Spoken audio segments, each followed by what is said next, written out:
Hello everyone, good morning all of you. पिछले video में मैंने 20 क्वेश्चन तक हमने करा लिया था आपका। अब आज हम लोग 21 नंबर क्वेश्चन से देखेंगे क्या क्या इम्पोर्टेंट क्वेश्चन दिए हुए हैं। ये हमारा पार्ट 2 होगा मैथ्स का, 4 फरवरी 2023।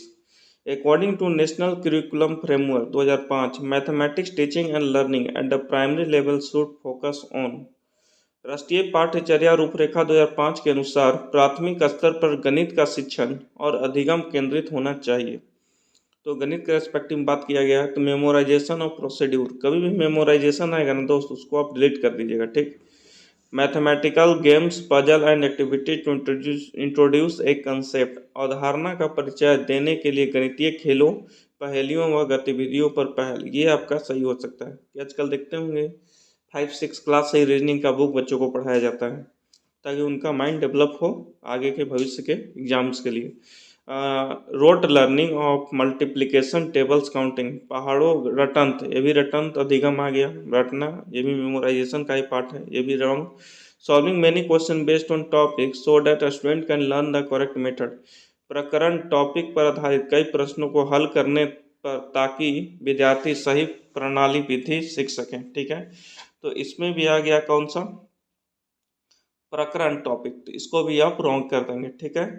तो राष्ट्रीय पाठ्यचर्या रूपरेखा 2005 के अनुसार प्राथमिक स्तर पर गणित का शिक्षण और अधिगम, अवधारणा का परिचय देने के लिए गणितीय खेलों, पहेलियों एवं गतिविधियों पर केंद्रित होना चाहिए, ठीक है ना।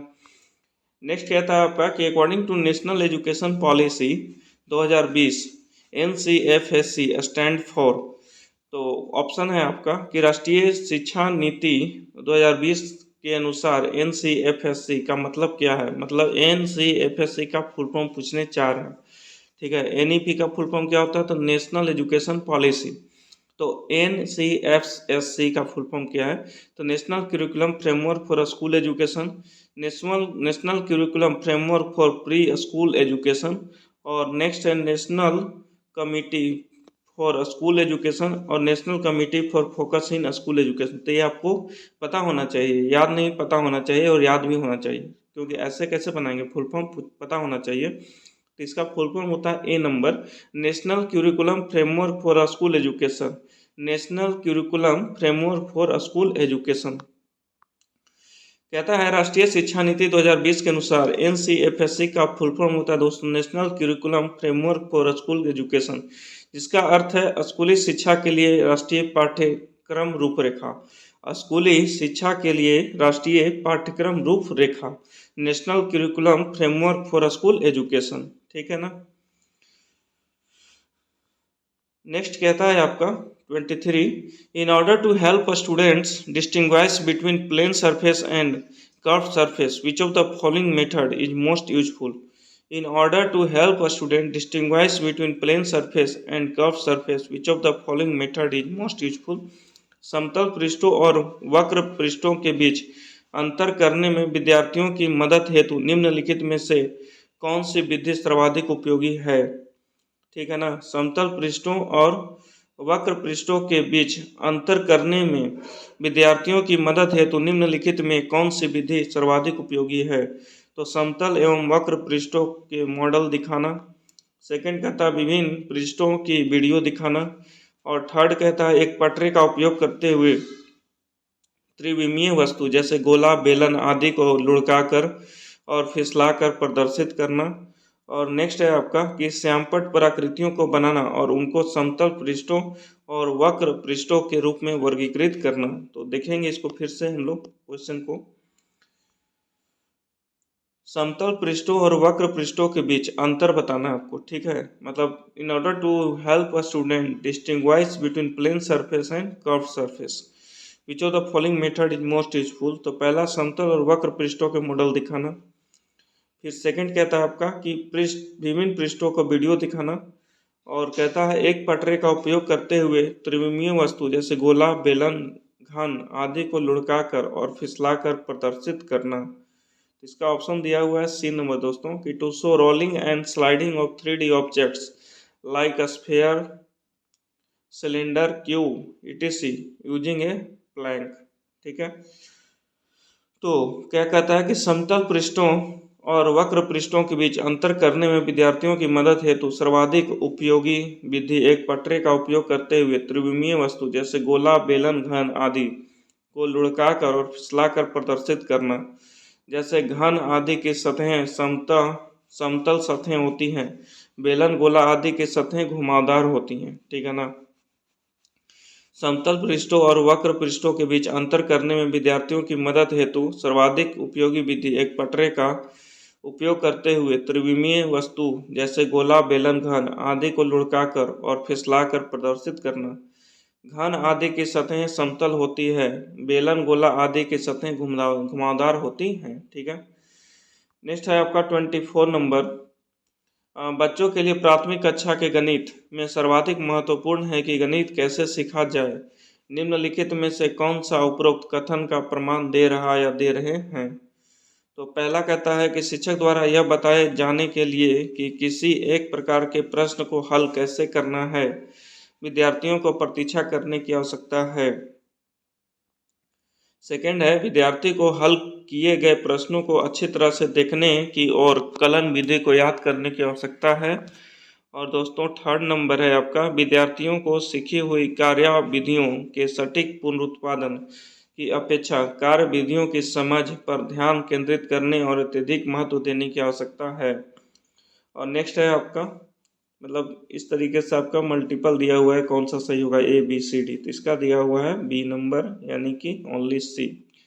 तो ये सब क्वेश्चन ही आपको टाइम टेकिंग होगा और आपको पढ़ना पड़ेगा बार बार 2-3 बार, तो जाकर आपको लगेगा कि ये एलिमिनेट कर सकते हैं क्योंकि सब क्वेश्चन आपको एलिमिनेशन प्रोसेस से ही बनेंगे। डिफिनेट आंसर आपको पता हो ऐसा कम चांस है। तो ये सब क्वेश्चन के लिए तो क्वेश्चन प्रैक्टिस करना है कि कैसे हम उस समय अपने आप को माइंडसेट इस तरीके से कर लेंगे कि हम लोग क्वेश्चन के ऑप्शन में एलिमिनेशन का प्रोसेस को अपना सकते हैं। ठीक है। तो क्वेश्चन क्या कहता था कि the most important things for children to learn in primary class mathematics is how to learn mathematics, which among the following is are substantiating the above statement. बच्चों के लिए प्राथमिक कक्षा के गणित में सर्वाधिक महत्वपूर्ण है कि गणित कैसे सीखा जाए। निम्नलिखित में से कौन सा से उपरोक्त कथन का प्रमाण दे रहा है। तो शिक्षक द्वारा यह बताए जाने के लिए कि किसी एक प्रकार के प्रश्न को कैसे हल करना है, विद्यार्थियों को प्रतीक्षा करने की आवश्यकता है। ठीक है। सेकंड कहता है विद्यार्थियों को हल किए गए प्रश्नों को अच्छी तरह से देखने की और कलन विधि को याद करने की आवश्यकता है। और थर्ड है आपका कि विद्यार्थियों को सीखी हुई कार्यविधियों के सटीक पुनरुत्पादन की अपेक्षा कार्यविधियों की समझ पर ध्यान केंद्रित करने और अत्यधिक महत्व देने की आवश्यकता है। A student need to focus and value highly on understanding the procedure than just accurate reproduction of learned process। तो आपका C नंबर ऑप्शन सही होगा इसका। ठीक है। तो आइए हम लोग देखते हैं इसका करेक्ट एक्सप्लेनेशन कैसे क्या दिया हुआ है। बच्चों के लिए प्राथमिक कक्षा के गणित में सर्वाधिक महत्वपूर्ण है कि गणित कैसे सीखा जाए। इस कथन के लिए सर्वाधिक उपयोगी विधि है कि विद्यार्थियों को सीखी हुई कार्य विधियों के सटीक पुनरुत्पादन की अपेक्षा कार्य विधियों की समझ पर ध्यान केंद्रित और अत्यधिक महत्व देने की आवश्यकता है। नेक्स्ट है आपका 25 कहता है कि Parvez is primary class mathematics teacher. While teaching numbers to his student, he gives them various sets of objects and asks them to tell him the total number of objects in the given set he is trying to। Parvez प्राथमिक कक्षा का एक गणित का अध्यापक हैं।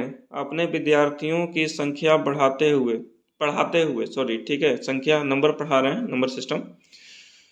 वह उन्हें वस्तुओं के विभिन्न समुच्चय देता है और उनके दिए गए समुच्चय में वस्तुओं की कुल संख्या बताने के लिए कहता है। तो वह डैश को विकसित करने का प्रयास कर रहा है। इस तरह के स्टडी से वो बच्चों में क्या डेवलपमेंट करने का प्रयास कर रहे हैं।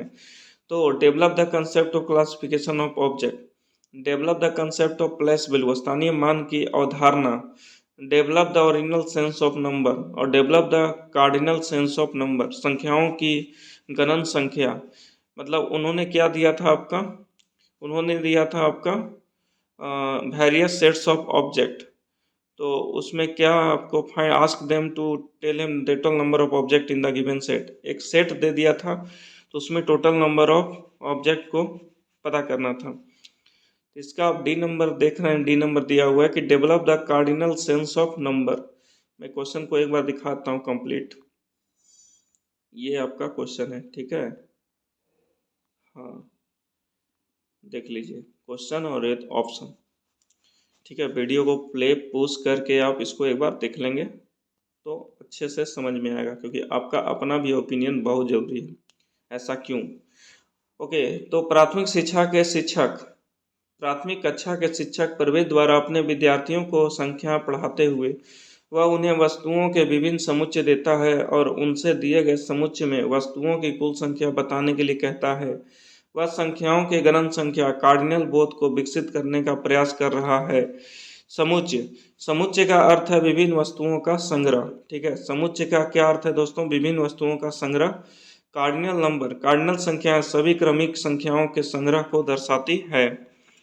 नेक्स्ट है दोस्तों आपका 26, विच of the following evaluation method would help unmotivated student in mathematics classroom. Which of the following evaluation method would help unmotivated student in mathematics classroom. निम्नलिखित में से मूल्यांकन की कौन सी विधि गणित की कक्षा में उन विद्यार्थियों की सहायता करेगी जो भी प्रेरित नहीं है। निम्नलिखित में से मूल्यांकन की कौन सी विधि गणित की कक्षा में उन विद्यार्थियों की सहायता करेगी जो भी प्रेरित नहीं है। पहला कहता है कॉमन क्लास सेट, एक सार्व कक्षा परीक्षा। सेकंड कहता है प्रश्नावली, और थर्ड कहता है क्रियाकलाप आधारित मूल्यांकन, और आपका डी नंबर कहता है दोस्तों निर्देशित शिक्षण, ठीक है ना। तो इसका आंसर है दोस्तों आपका एक्टिविटी बेस्ड इवेल्युएशन, क्रियाकलाप आधारित मूल्यांकन। क्या है क्रियाकलाप आधारित मूल्यांकन? तो गतिविधि आधारित शिक्षण द्वारा छात्र का मूल्यांकन उनकी मानसिक और शारीरिक सक्रियता के आधार पर निर्भर होती है, ठीक है ना। अतः मूल्यांकन की यह विधि कक्षा में उन विद्यार्थियों की मूल्यांकन की है कि यह विधि कक्षा में उन विद्यार्थियों की सहायता करेगी जो अभिप्रेरित नहीं हैं। अभिप्रेरित उन, इसका तात्पर्य व्यक्ति की उस आंतरिक स्थिति से है जो किसी विशेष परिस्थिति में व्यक्ति को अपने लक्ष्य तक पहुंचने के लिए क्रियाशील करती है, ठीक है ना। अभिप्रेरित, इसका तात्पर्य व्यक्ति की उस आंतरिक स्थिति से है जो किसी विशेष परिस्थिति में व्यक्ति को अपने लक्ष्य तक पहुंचने के लिए क्रियाशील करती है। नेक्स्ट है आपका 27 क्वेश्चन कि the primary level of NCERT mathematics text book include A variety of stories, poems, riddles and games. The most appropriate purpose of including them is. प्राथमिक स्तर की एनसीईआरटी की गणित की पाठ्य पुस्तकों में विविध रूप से कहानियाँ, ठीक है ना, कहानियाँ, कविताएं, पहेलियाँ और खेल शामिल हैं। इनको सम्मिलित करने का सर्वाधिक उपयुक्त उद्देश्य है। तो पहला है आपका गणित के पाठ्यक्रम को कम करना, to reduce the mathematics syllabus. Second है to relate mathematics to daily life children, गणित के बच्चों के दैनिक जीवन से जुड़ना। नेक्स्ट कहता है to provide leisure activity to children, बच्चों को फुर्सत की गतिविधियां उपलब्ध कराना। और नेक्स्ट आपका to provide for humour in a mathematics class, गणित की कक्षा में हास्य परिहास के लिए अवसर प्रदान करना। तो इसके कौन से ऑप्शन हो सकते हैं दोस्तों? प्राथमिक स्तर की एनसीईआरटी की गणित की पाठ्य पुस्तकों में विविध रूप से कहानियाँ, कविताएं, पहेलियाँ और खेल शामिल हैं। इनको सम्मिलित करने का उपयुक्त उद्देश्य क्या है? तो गणित के पाठ्यक्रम को कम करना। ऐसा तो नहीं है कि पाठ्यक्रम को कम करना है, इससे और बढ़ेंगे। गणित को बच्चे के दैनिक जीवन से जोड़ना, ये आपका हो गया प्रैक्टिकल नॉलेज, कि आप डेली रूटीन में कैसे गणित को आप सीख रहे हैं, कैसे यूज कर रहे हैं, हाउ टू यूटिलाइज और make motivate them to learn in easy manner. तो to relate mathematics to daily life children, गणित को बच्चों के दैनिक जीवन से जोड़ना, ये है आपका उनका असली मकसद। बच्चों को फुर्सत की गतिविधि उपलब्ध, फुर्सत क्या होता है? ऐसा थोड़ी है कि ये आपका ड्रामा हो रहा है, झुके ड्रामा नहीं है। गणित की कक्षा में हास्य परिहास नहीं, तो आपका बी नंबर। तो ये क्वेश्चन तो इजीली आप ले लेंगे अच्छे से। प्राथमिक स्तर की एनसीईआरटी की गणित की पाठ्य पुस्तकों में विविध रूप से कहानियाँ, कविताएं, पहेलियाँ और खेल शामिल हैं। इनको सम्मिलित करने का सर्वाधिक उपयुक्त उद्देश्य है गणित के बच्चों के दैनिक जीवन से जोड़ना, ठीक है। 28 नंबर कहता है विच of the following does not represent a mathematical activity in A constructivist classroom. निम्नलिखित में से कौन सा एक रचनावादी कक्षा में गणितीय गतिविधि को निरूपित नहीं करता है। तो पहला कहता है चाइल्ड सॉर्टिंग डिफरेंट शेप्स, एक बच्चा विभिन्न आकृतियों को वर्गीकृत कर रहा है। सेकंड है child creating a story based on A mathematical concept, एक बच्चा गणितीय अवधारणा पर आधारित एक कहानी की रचना कर रहा है। और नेक्स्ट कहता है child drawing graphs based on collecting data, एक बच्चा एकत्रित आंकड़ों के आधार पर ग्राफ बना रहा है। और नेक्स्ट कहता है child कॉपिंग question from the black board, एक बच्चा श्याम पट से प्रश्नों की नकल करके लिख रहा है।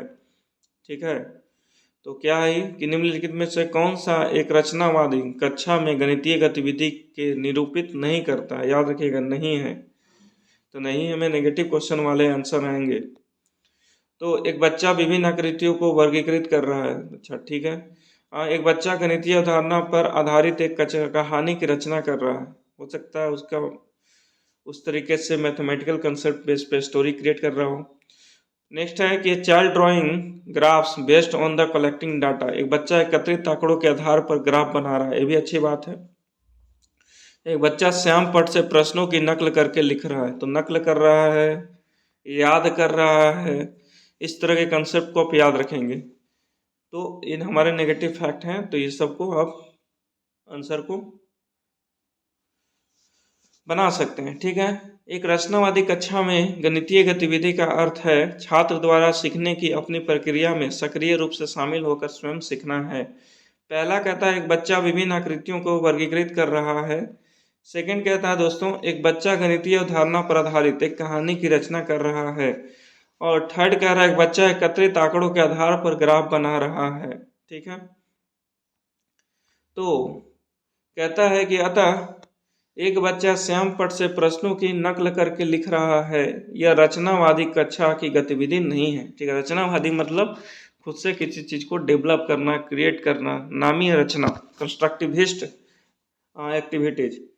क्योंकि रचनावादी सीखने सिखाने के उस सिद्धांत को कहते हैं जिनमें विद्यार्थी अपने ज्ञान की रचना अथवा निर्माण वातावरण से अंतः क्रिया करते हुए अपने अनुभवों से सीखते हैं। थोड़ा सा ये इसमें प्रिंटिंग अच्छा नहीं है, फिर भी हम लोग कोशिश करेंगे इसको एक बार समझने का। ठीक है ना, तो रचनावादी कक्षा क्या है, तो रचनावादी सीखने सिखाने की उस सिद्धांत को कहते हैं रचनावाद जिनसे विद्यार्थी अपने ज्ञान की रचना अथवा निर्माण वातावरण से अंतः क्रिया करते हुए अपने अनुभवों से स्वयं करता है। ठीक है, नेक्स्ट है आपका 29 which of the following is most appropriate diagnostic test.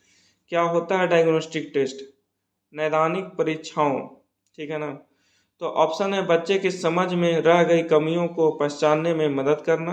अच्छा, डायग्नोस्टिक देखते होंगे, डायग्नोस्टिक मतलब होता है जैसे हम लोग कभी बीमार पड़ते हैं तो जाते हैं चेकअप कराने, तो अब क्या बॉडी में कमी है ना, कैल्शियम की, नाइट्रोजन की, शुगर, बीपी क्या है, तो वही हो गया डायग्नोस्टिक प्रोसेस। तो बच्चों की समझ में रह गई कमियों को पहचानने में मदद करना, बच्चा को जो मैं समझाने का प्रयास कर रहा हूँ क्या कमी रह गया। ठीक है, सेकंड है पिता को प्रतिपुष्टि देने में उपयोगी, ऐसा कुछ नहीं है। बच्चों को नामीकरण, ये भी नहीं है। कहता है कि सत्र अंत परीक्षाओं में पूछे जाने वाले प्रश्नों को बनाने में मदद करना, तो इसका ऑप्शन अब दिया हुआ है ए नंबर कि बच्चों की समझ में रह गई कमियों को पहचानने में मदद करना, help to know the gaps in the child understanding. ठीक है, तो नैदानिक परीक्षा होता क्या है, नैदानिक परीक्षण वह परीक्षण है जिसके द्वारा छात्रों की समस्याओं का पता किया जाता है। प्रश्नानुसार नैदानिक परीक्षाओं के लिए सबसे उपयुक्त उपाय है कि इस प्रक्रिया द्वारा बच्चे की समझ में रह गई कमियों को पहचाना जाता है। ठीक है, 30 नंबर कहता है कि in a classroom a teacher introduce the concept of areas to 5th grade student using only rectangular and square shapes. A child gets up and asks the teacher, what if I want to find the area of my room which is not a rectangle or a square। ठीक है ना, in a classroom a teacher introduced the concept of areas to 5th grade student using only rectangular and square shapes। तो कहता है child gets up and ask the teacher What if I want to find the area of my room, which is not a rectangle or a square? Which of the following skills behavior is being displayed by the child? तो कहता है एक शिक्षक शिक्षिका 5वीं कक्षा के विद्यार्थियों को क्षेत्रफल की अवधारणा का परिचय देने हेतु केवल आयताकार एवं वर्गाकार आकृतियों का प्रयोग करती है। एक विद्यार्थी खड़ा होता है और शिक्षक शिक्षिका से पूछता है, यदि मेरा कक्ष नहीं आयताकार और नहीं वर्गाकार है, ठीक है, और मैं उसका क्षेत्रफल ज्ञात करना चाहता हूं, तो यह कैसे ज्ञात होगा? तो बच्चे द्वारा निम्नलिखित में से कौन सा कौशल या व्यवहार प्रदर्शित किया जाता है? The lack of complete understanding of concept of area, क्षेत्रफल की अवधारणा की पूरी समझ में कमी। सेकंड कहता है child is displaying A rebellious behaviour, बच्चा विद्रोहपूर्ण व्यवहार प्रदर्शित कर रहा है। और नेक्स्ट कहता है आपका कि child is being misbehave in the class, बच्चा कक्षा में शरारती हो रहा है। और child is posing A meaningful and logical mathematical problem, बच्चा एक अर्थपूर्ण एवं तर्कपूर्ण गणितीय समस्या पूछ रहा है, ठीक है। तो इसका आंसर दिया हुआ है दोस्तों डी नंबर कि बच्चा एक अर्थपूर्ण एवं तर्कपूर्ण गणितीय समस्या पूछ रहा है, बच्चा मजा ले रहा है, ये भी हो सकता है। तो ऐसा नहीं कह सकते बच्चा मजा ले रहा है, बच्चा को हो सकता है क्लियर अंडरस्टैंडिंग कंसेप्ट नहीं है। तो मैं क्वेश्चन को फिर से रिपीट करता हूँ। क्या है क्वेश्चन? कह रहा है कि इन ए क्लासरूम में teacher introduce the concept of area to 5th grade student, मतलब 5वां क्लास में एक टीचर पढ़ा रहे हैं, एरिया के कंसेप्ट को बता रहे हैं। Using only rectangular and square shape, और केवल रेक्टेंगल और स्क्वायर का टॉपिक चल रहा होता है। एक दिन में हर एरिया का तो कंसेप्ट नहीं दिया जा सकता है, सारे circle, rectangle, polynomial, all at all. तो आज टॉपिक चल रहा है रेक्टेंगुलर और स्क्वायर का, ठीक है। तो बच्चा के मन में ऐसा प्रश्न था। Child get up and ask the teacher, child खड़ा हुआ और पूछ दिया कि what if I want to find the area of my room which is not a rectangular और स्क्वायर। अरे रेक्टेंगुलर स्क्वायर नहीं हो सकता है, सर्कल होगा, मे भी हो सकता है अलग शेप का होगा, तो उसको देखा जाएगा बाई पार्ट। लेकिन अभी तो आज का स्टडी हो रहा है रेक्टेंगुलर स्क्वायर पर, तो इसके बेस पे पूछना चाहिए उसे, ठीक है। तो विच of the following skill behaviour is being display by the child, देखा होगा आपने, ऐसा होता है। जो पढ़ाई हो रहा है उससे रिलेटेड क्वेश्चन बच्चे नहीं पूछते हैं तो थोड़ा टीचर इरिटेट होते हैं। फिर भी टीचर बच्चों को कुछ कह नहीं सकते, उनको तो सही डायरेक्शन में समझाना है। बच्चे को किसी हाल में गलत नहीं मानना है, इस बात को याद रखिएगा। एक शिक्षक शिक्षिका 5वीं कक्षा के विद्यार्थियों को क्षेत्रफल की अवधारणा का परिचय देते हुए केवल आयताकार एवं वर्गाकार आकृतियों का प्रयोग करता या करती है। एक विद्यार्थी खड़ा होता है और शिक्षक शिक्षिका से पूछता है, यदि मेरा कक्षा न ही आयताकार और न ही वर्गाकार है और मैं उसका क्षेत्रफल ज्ञात करना चाहता हूँ, तो यह कैसे ज्ञात होगा? तो बच्चे द्वारा निम्नलिखित में से कौन सा कौशल या व्यवहार प्रदर्शित किया गया है? तो पहला है lack of complete understanding of the concept of area, क्षेत्रफल की अवधारणा की पूरी समझ में कमी। सेकंड कहता है child is displaying A rebellious behaviour, बच्चा विद्रोहपूर्ण व्यवहार प्रदर्शित कर रहा है, विद्रोहपूर्ण तो नहीं है। Child is being misbehave in the classroom, बच्चा कक्षा में शरारती भी नहीं कर रहा, शांति से उठा है, प्रश्न पूछ दिया। दो तो क्वेश्चन का आंसर एलिमिनेट हो गया। बच्चा एक अर्थपूर्ण एवं तर्कपूर्ण गणितीय समस्या पूछ रहा है। Child is posing meaningful and logical mathematical problem, ठीक है ना। मतलब उसका जो है एक मीनिंगफुल है कि अगर आपने स्क्वायर और जो है रेक्टेंगल पढ़ा दिया, ठीक है, अगर ऐसा नहीं होगा तब एरिया कैसे बताएंगे? तो अब टीचर वहाँ पे आएंगे, बोलेंगे कोई तो शेप होगा, उसका भी हम लोग स्टडी करेंगे, ठीक है ना। तो उसका भी क्वेश्चन जेन्युइन है, ठीक है। तो देखते हैं इसका एक्सप्लेनेशन क्या दिया हुआ है। थोड़ा ज़्यादा ब्लड हो चुका है, लेकिन मैं कोशिश करता हूँ पढ़ने का। शिक्षक कक्षा में क्षेत्रफल की अवधारणा के पढ़ाने के लिए केवल आयताकार और वर्गमूल आकृति का प्रयोग किया जा रहा है, ठीक है। इस पर बच्चे द्वारा यह प्रश्न पूछना कि मेरा कक्षा नहीं आयताकार और नहीं वर्गाकार है, तो इसका क्षेत्रफल ज्ञात करना चाहता हूँ, तो उसका व्यवहार एक अर्थपूर्ण माने मीनिंगफुल और तर्कपूर्ण लॉजिकल समस्या पर आधारित प्रश्न पूछ रहा है, ठीक है ना। क्वेश्चन वही सॉल्यूशन में रिपीट किया गया है कि शिक्षा के जो है ना कक्षा में आपका वर्गाकार और आयताकार एरिया पे बातचीत हो रहा है कक्षा में, लेकिन बच्चा का प्रश्न ये है कि अगर आयताकार और आपका वर्गाकार नहीं हुआ तो how to find the answer areas of the room. तो बच्चे का क्वेश्चन ये तर्कपूर्ण है, मीनिंगफुल है और आपका लॉजिकल है। तो अब टीचर का यही होना चाहिए कि हाँ कल को इसी बेस पर हम लोग पढ़ाई करेंगे, ठीक है, या ऐसे ऐसे बहुत कुछ हो सकता है। तो बच्चे का सोचना समझना बहुत ही अच्छा है यहाँ। तो आप देख सकते हैं हमने 30 क्वेश्चन तक कर लिया है। अब जो हमारा नेक्स्ट वीडियो आएगा इन्वायरमेंटल स्टडीज़, ठीक है। तो इन्वायरमेंटल स्टडीज़ का ऐसा ब्लड नहीं था, ये आपका ठीक है, ठीक है। तो इन्वायरमेंटल आएगा, उसके बाद हिंदी आएगा, उसके बाद इंग्लिश आएगा। तो आप इस तरह से वीडियो को देख सकते हैं किस तरह के क्वेश्चन पूछे गए हैं, आपको कैसे क्वेश्चन को बनाने हैं। तो क्वेश्चन वही प्रैक्टिस कीजिए जो इस रेंज में हो, बेवजह इधर उधर के क्वेश्चन ज़्यादा बनाने की ज़रूरत नहीं है, ठीक है, प्रैक्टिस से। तो okay guys, thank you very much for watching this video. I hope this will useful for you and video को बार बार देखिए रिपीट मोड में, तो आपको थोड़ा सा क्रिस्टल क्लियर होगा चीज़ें। तो ओके।